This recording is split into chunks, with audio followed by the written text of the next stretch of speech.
Tu aimeras le Seigneur, ton Dieu, de tout ton cœur, de toute ton âme et de tout ton esprit.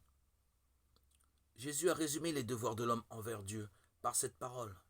Tu aimeras le Seigneur, ton Dieu, de tout ton cœur, de toute ton âme et de tout ton esprit. Matthieu 22, 37.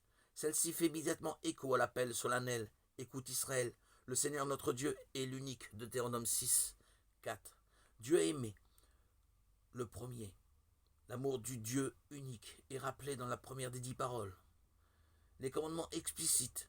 Ensuite, la réponse d'amour que l'homme est appelé à donner à son Dieu. Le premier commandement, je suis le Seigneur ton Dieu qui t'ai fait sortir du pays d'Égypte, de la maison de servitude. Tu n'auras pas d'autre Dieu que moi. Tu ne te feras aucune image cultée, rien qui ressemble à ce qui est dans les cieux là-haut, ou sur la terre ici-bas, ou dans les eaux en dessous de la terre. Tu ne te prosterneras pas devant ces images, ni ne les serviras. Exode 20, 2, 5.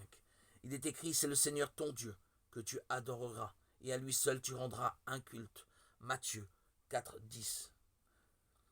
Tu adoreras le Seigneur ton Dieu et tu le serviras. Dieu se fait connaître en rappelant son action toute puissante, bienveillante, libératrice dans l'histoire de celui auquel il s'adresse. Je t'ai fait sortir du pays d'Égypte, de la maison de servitude. La première parole contient le premier commandement de la loi. Tu adoreras le Seigneur ton Dieu. Tu le serviras. Vous n'irez pas à la suite d'autres dieux. Deutéronome 6, 13, 14. Le premier appel est la juste exigence de Dieu et que l'homme l'accueille, l'adore.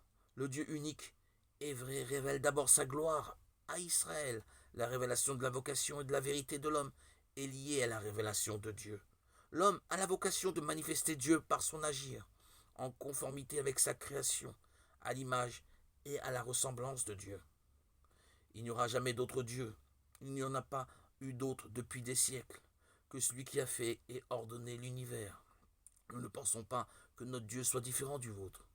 Il est le même qu'a fait sortir vos pères d'Égypte par sa main puissante et son bras élevé.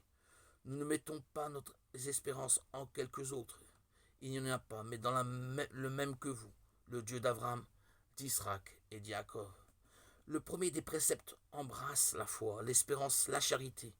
Qui dit Dieu, en effet, dit un être constant, immuable, toujours le même, fidèle, parfaitement juste, d'où il suit que nous devons nécessairement accepter ses paroles et avoir en lui une foi, une confiance entière. Il est tout-puissant, clément, infiniment porté à faire du bien. Qui pourrait ne pas mettre en lui toutes ses espérances et qui pourrait ne pas l'aimer en contemplant les trésors de bonté et de tendresse qu'il a répandus sur nous.